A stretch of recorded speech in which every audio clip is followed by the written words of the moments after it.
Okay, hello, lovely people. Here we are. I'm sitting here with Paul Hurcomb from Sussex. Hello, Paul. Hello. And Paul is a spiritual teacher, and he has spent like 12 years in a Buddhist monastery. But he also likes to play golf, sometimes even competitions, right? Still. And so he's also a dear friend and a spiritual teacher of mine. And I really felt like I want to take this video and this chance to make an interview with him. We are actually sitting here in Orgiva in Spain, southern Spain. We just finished a retreat. And I have met you, Paul, about 6 or 7 years ago in Angsbacka in Sweden. And somehow it just something really clicked together. And since then you invited me there to come to your retreats and share yoga and dance and walks. And there has been a beautiful flowering of some kind of cooperation since. And actually we are just coming out of one of those silent retreats. So I prepared some questions, and maybe some questions will just come up spontaneously. But something that I find special, and also we talked about it a little bit before this interview, is that you're not really keen on being a spiritual master. You even said in the retreat you don't want to be called master. You also never gave me the feeling that I'm a disciple, but you said we are just friends. People in your meetings are just friends. And I even heard you say one time you never chose to sit in the front seat. You know, you were not really keen on being that teacher. So maybe you can just say a couple of words around that. First of all, yeah, good to be here. I didn't spend 12 years in a Buddhist monastery. No, I spent 12 years as a practicing Buddhist. And some of that time was in a monastery. But in some ways, I've always had these two sides. I've always had a really deep spiritual calling. And I've also had, you know, the feeling of just being in the world and just being ordinary and playing golf and just doing very ordinary, simple things. And in that way, I've wanted to, as I've kind of transitioned from being a school teacher to a spiritual teacher, I've wanted to transition that in just a really simple way, and to not create a kind of any specialness around that, any kind of guru-ness around that. Just there's been a spiritual awakening here. There's been a deep recognition of something, and I'm just happy to share that with people who are also called into that, so that we're just together, just as friends, you know, just like that. I also find it very special and yeah, something is very appealing in that you're speaking about the awake state as the natural state. What do you mean by that?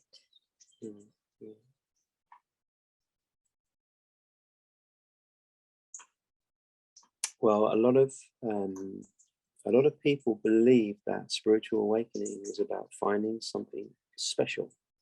It's about finding a spiritual experience of whatever it might be, bliss or ecstasy or whatever it might be, finding that and kind of holding on to that, and that would be what spiritual awakening is. But actually, if we're honest, and spirituality for me is about being honest, we just begin to see that every state, however beautiful it is, however enjoyable it is all arising and passing. It's arising and passing. And for most people, you know, when one state goes, they're kind of trying to get into another state or whatever it might be. But my guidance is to also begin to recognize what is the underlying state. What is the state which supports every other state? And what is the state in which every other state is kind of arising, being here, and falling? It's like all of that is happening within a kind of stateless state. And that stateless state, or that natural state, that is what a mystic or a yoni or an awake being, they've come to rest in the natural state, then they're not keeping anything up. They're just as they are. And yet, from the egoic perspective, like if we're still identified strongly with ego, with mind and everything, then that will look like, well, that's just nothing. That's an insignificant or a boring state. And yet it's the most restful state, because in that state we're no longer demanding things to be different. We are as we are. And one of my big teachers has been Ramana Maharshi, and one of his core invitations is just to be as you are. Kat has just arrived. Kat is a great example. Be as you are. Kat is just going to be as it is. Exactly. Now, in your own personal life, you shared this story of how you had your first spiritual awakening, and you woke up in, I could say, deep despair. Mm-hmm. So, and many awake beings that I know of or read of, they woke up out of a deep suffering state. So the question is, do we need deep despair to wake up? Mm-hmm. And maybe you can share a little bit around how that happened for you. Yeah. Well, as you said at the beginning, I'd spent 12 years from my early 20s until in my mid 30s. I spent 12 years as a practicing Buddhist and did a lot of Buddhist practices, a lot of retreats, a lot of study programs, a lot of learning. But it wasn't until kind of life threw me, what do they call them? Swerve balls or something? Something that you just can't see something coming. That I was basically brought to my knees, and I found myself bedridden, unable to function, and was desperately clinging on, really. And it came to the point where I was actually feeling like I can't cling on for much longer. I was in a lot of emotional, physical, mental distress. And that was also around a relationship, right? And relationship issue, or loosely connected to it. Yeah, loosely, yeah. It was about what it had brought up in me. It brought something up in me. And right at the point where I felt like I couldn't go on for much longer, I felt one day I was lying in bed, and all of a sudden it was like a physical crack right in the middle of my chest. And it's almost like something opened. I felt this very deep sense of peace come through me. And that was about 21 years ago. And that peace has always been here since. It hasn't gone. It's just been here. And I had this sense that this peace that came through me, it was from a kind of a different realm. It was of the spiritual. It was of the being. It was of another dimension. And I also began to see that for the first time in my life, I had a choice whether to stay with this deep recognition which was arising within me, or whether, again, to get caught up in the mind and the stories and all that sort of stuff. And I was lucky. I got to spend several years just resting in being, getting used to that state, until that became more natural for me. Yeah. And do you feel for awakening deep despair is needed? No, I don't think it's needed. There are more and more people now who seem to be drawn to teachings which are just inviting us into self-discovery. I mean, I spent all those years in the Buddhist community, but I never remembered anyone actually talking about self-realization or self-discovery as something that we could find. It was kind of, we were learning about it, And when I first met Muji, who's been my spiritual teacher for probably about 12 years now, I think, something like that, he was speaking about this as a reality, as that really spiritual awakening is about a shift in consciousness. It's about a shift in who and what we're knowing ourselves to be. So it's not about becoming and getting and striving and keeping.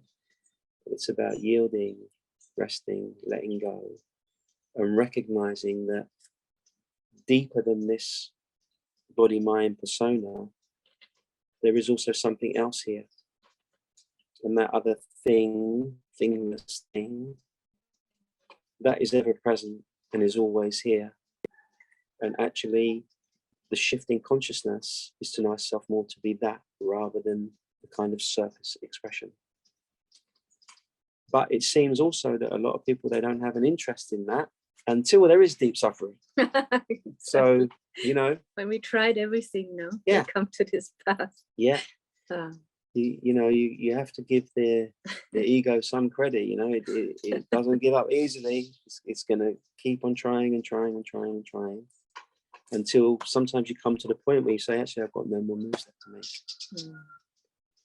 And that could be a point of great despair, and that could be a point of great awakening.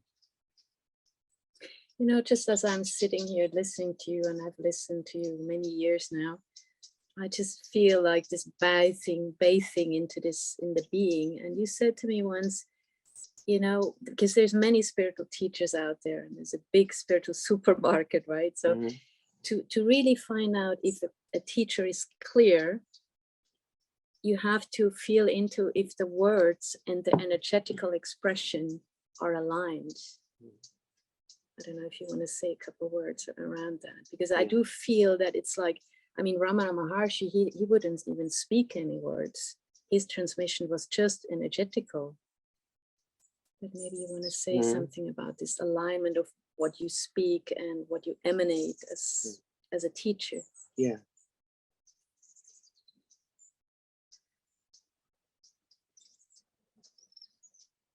You know, you can feel these things because there's some sensitivity in you, and there's some openness in you that you're not just listening to the words. Like the words, the words are important, they're there, but somehow those words are spoken from and are coming from the state of being, rather than learnt something about the being. And that's a very different energetic frequency. And maybe one of the things that people, seekers, have to give up is learning about spirituality.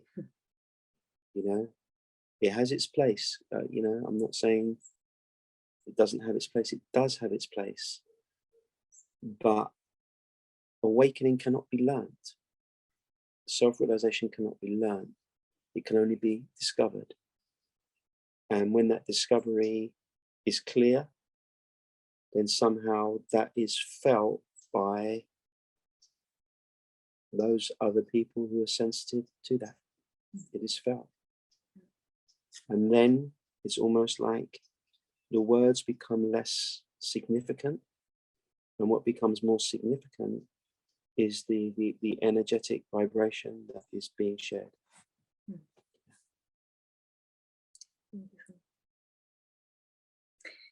So coming maybe a little bit more to the challenges of the human life in that, because you also speak about, well, there is the awake self, and then there's the humanness, and we all have to come back into the humanness after enlightenment or after awakening. So what changed through your own inner development?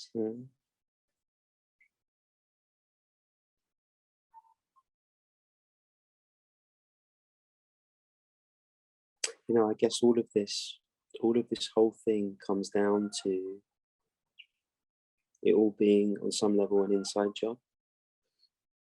And on some level, that what we are seeking in the world, what we're seeking from other, ultimately we have to give to ourselves.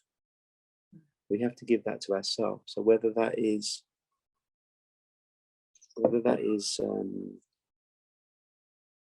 love or reassurance or compassion, or whether that's reclaiming our sovereignty, our power, our truth, whatever it is, it's like whatever we're seeking from other, we have to give to ourselves. That is it. And in giving that to ourselves, then maybe then there is a more of a completeness within us that isn't dependent upon other being any different than what other is. And actually, I really like what Adyashanti says, because he says, awakening is about freedom. It's about the freedom for us to be ourselves, and also you give everyone else the freedom to be themselves. And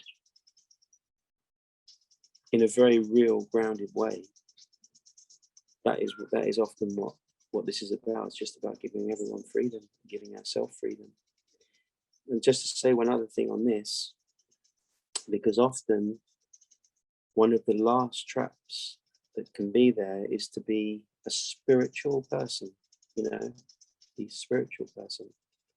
And that can also be a big trap, because it also sets something up where we maybe feel like we can't do certain things. We have to be perfect all the time. We have to always, be a certain way, or whatever it might be, however it plays out. And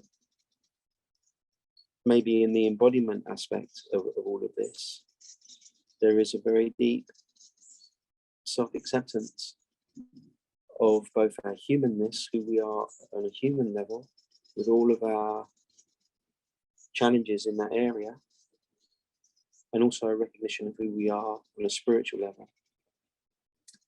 And a lot of spirituality for me is about getting things in the right order. And the right order is when we know ourselves as the being in which our humanness arises. But if we don't know the being and all we know is the humanness, then somehow, if we're just working on that level alone, then we may find that somehow some of these patterns we're just going round and round in circles. And we never actually come to a place of stopping, a place of completion, a place of rest, a place where we know our perfect nature, and yet we embrace, allow, and open to our imperfect humanness.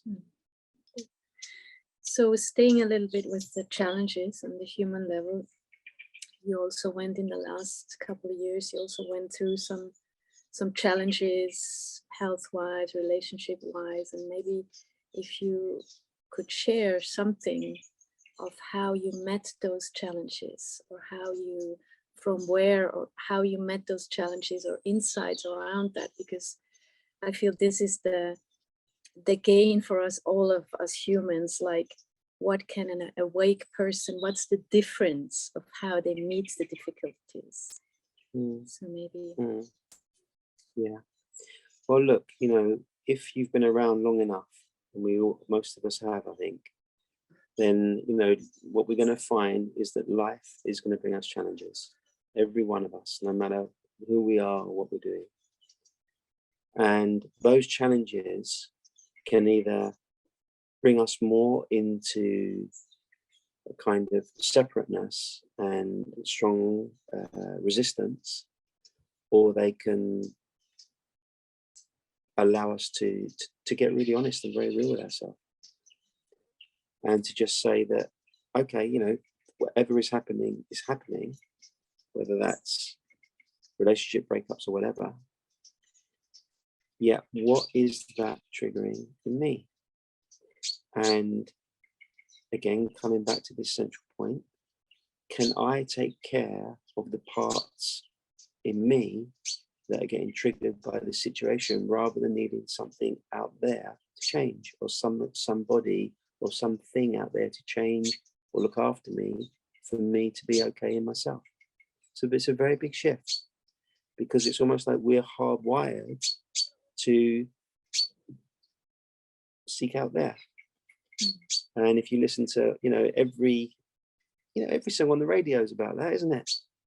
Every song on the radio, every movie, it's all about finding the one. And I can't live without you and all this sort of stuff, right? It's all that. And here, I think in kind of true spirituality, what we're doing is we're challenging that, and we're saying, okay, I have to face those parts of myself which I'm somehow asking other to be with. And yeah, I've always said that life is the teacher, and life will give us these things for us to look at over and over and over again. I've just been reflecting as you were speaking, then what is the difference of the psychotherapeutical meeting of those parts? Because in psychotherapy, which of course I'm coming from that side, we also look at the parts in us. We also, try to lead people to face those parts that are touched. But what then would you say is the addition of the awake? Well, like I said before, that spirituality is about shifting consciousness. It's about knowing ourselves in a different way. Whereas I don't know what kind of therapy necessarily you're doing or what other people are doing, but generally speaking, therapy is about improving the person, isn't it? Improving the well-being of the person. Whereas spirituality is knowing that the person is not the totality of who we are, and that there's something else here as well. And spirituality is about awakening to that and holding our humanness from that. So that's the shift. That's knowing ourselves in a different way. That's it. Exactly. Super. Yeah. So what else do I have? Oh yeah. So what about sex? Does an enlightened master or teacher still have sexual drives or sex lives? Sure, why not?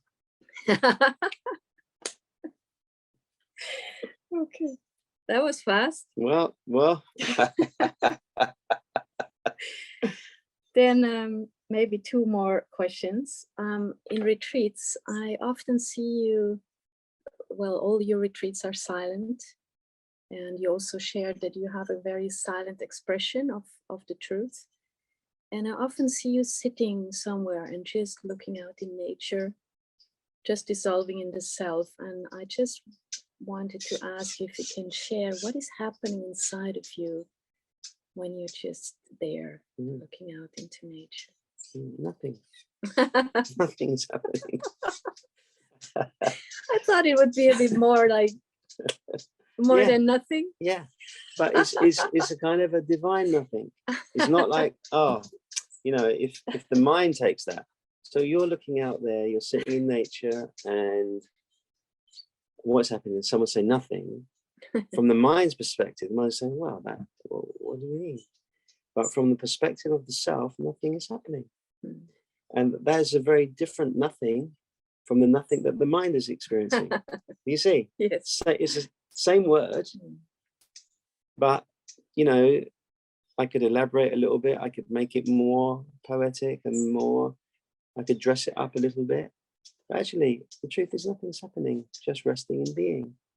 Just being in that place where I'm conscious, I'm aware, I'm not thinking. Or if thought is there, I'm not identified with thought. And there's just a kind of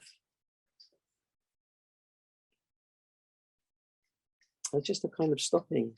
And even to say being still, it implies something is happening. In one way, there's nothing happening. And there is that love of what that brings. That brings just a great peace. It brings we spoke about Ramana earlier. And if you look at Ramana's expression a lot, he's just sitting there with people. Is he, transmitting? Like, I don't know. Or is he just resting in himself? My own teacher used to tell a beautiful story about this monk who was so stupid he got kicked out of the ashram.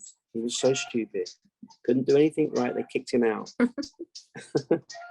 And he spent a long time away traveling. And anyway, it came round that he'd had this awakening. And he was then kind of traveling around and just sitting with people. And it came that he was back in the area now where the monastery was that he used to be the stupid monk at, that he got kicked out of. And all the senior monks, they heard about him, that he's coming back, and they were going to go and make fun of him and, you know, disturb his meeting. And just coming into his field, all of a sudden, the mind stopped. All of their mind stopped. All of their agenda stopped. All of their things that they were going to do to disturb him, all of that stopped. And they just fell into a very deep silence. And it is said that they spent a few days there. No one moved. Nothing happened. Everyone just stopped. And then after maybe the third day or something, the stupid monk, he moved his mind a bit, and everyone kind of woke back up, and they asked him, you know, what did you do to us? What did you do? He said, I didn't do anything. I was just here resting in myself. And when we know what it means to rest in ourselves, truly rest in ourselves, or rest as the self, then it's almost like we come into that state, which is somehow the simplest state, and yet it is so rare to actually be in that company, to be in that presence, that it touches upon another power, another intelligence. It touches upon something else.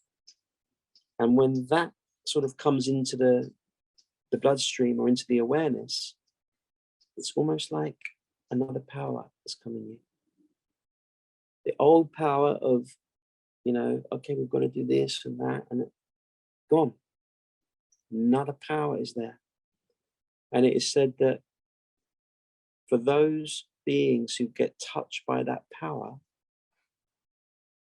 then just a few moments of being in that power, that can change your entire life, because you get a taste of something which is not of this world. You get a taste of something else. And once you've had that taste, once, as Muji says, once you've been kissed from within, then it's very hard to go back, you know, kissing the old frogs and stuff. Very hard to do that. Because something else is just, you know, just happy and at peace, and even beyond that. Because the thing is, whatever one says it is, then the mind will try to get that. You know, the mind will say, well, I felt a deep peace, but I didn't feel love. I felt a great silence, but I didn't feel, or whatever. So no, you just leave the tick box, the enlightened tick box, put it down, put everything down. Stop, be still, be as you are, come to rest. For a moment, don't pick up thought. Find out what remains. Fall in love with that.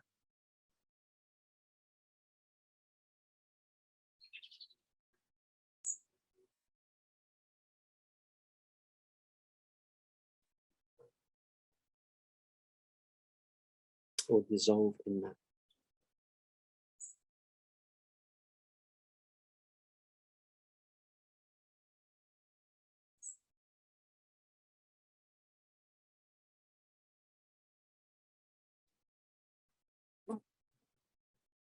One time, I see you've stopped a little bit. One time now, I'm reminded, giving a retreat in Germany, and have a translator sitting right next to me like you are, giving this guided meditation to this group. I'm speaking in English, translator speaking in German. I'm speaking English, translator speaking in German. And then I'm saying something, and then I notice that the translator is not saying anything anymore. I'm speaking in English, translator's not saying anything. And he whispered, he said to me, Paul, I can't speak anymore. I said, I can't speak anymore. What had happened to him? He got kissed from within. He just couldn't say anything.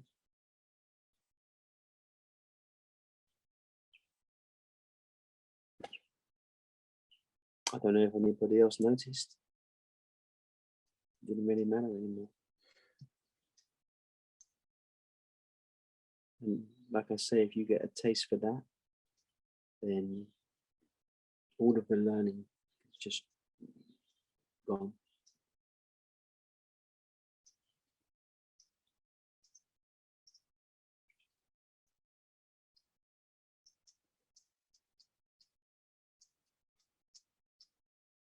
Should I ask myself the next question? I was thinking we could just sit here for a couple hours, but I guess to wrap this video up, last question. Already the last one. Okay. Sorry. Yeah, because I mean, we're living in a crucial world now, and for young people growing up now, I feel, you know, some of them might seek for spiritual guidance or guidance in general, because, you know, where to go, what to do, how to act. And if you could have like just a final message to the younger people growing up, what would that be? Or of course also to the adult people, but especially to the younger ones that are seeking for guidance, what message would you give them on their path? You know, I have to say, first of all, I don't see it as young and old people. I don't see that. I know people put it like that. Personally, I don't see it like that. I see it more like if people are open, and some people could be open very young, and they could be open very old, or closed very young, closed very old.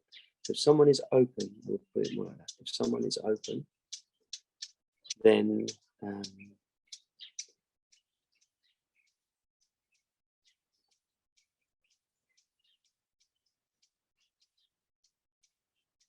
you know, seek for guidance. You know, before I found my own spiritual path, I spent a lot of time looking in different spiritual traditions, many different. I spent a long time seeking. Began seeking when I was 20, 35 years ago. So there has to be something in just really looking. Have a look around and find what resonates for you. And once you find what resonates for you and what really touches your heart and allows you to open more to yourself, then stay with that until that kind of ends, and then some other thing will come. It's almost like you don't have to stick with one thing, and yet you don't have to go shopping for loads of things. You just stay with what's right for you at that particular time of your life. And that, as that changes, what happens is ultimately, the cats, ultimately, all of this is going to bring us back to who are we at the very core? What is here that can never, ever not be here? And can I be apart from that? Am I different or separate from that?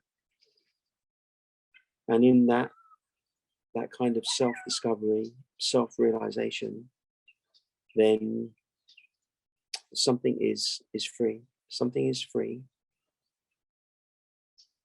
And, you know, just enjoy yourself. Do whatever. I still like to play golf, play tennis, go for a swim, all those things. I'm not sitting all day meditating. Just live normal life, ordinary life. Enjoy. Like they say, before awakening, sweeping the floor, after awakening, sweeping the floor, right? You just do the same thing, but as the awake being. That's it. So I want to thank you, Paul, very much for this time and openness to do this video. I really enjoyed, and hope you guys also enjoyed dwelling a little bit in Paul's energy, or the energy that comes and emanates through you. And I'll see you soon. Thank you so much. Thank you, Van. Thank you. Thank you.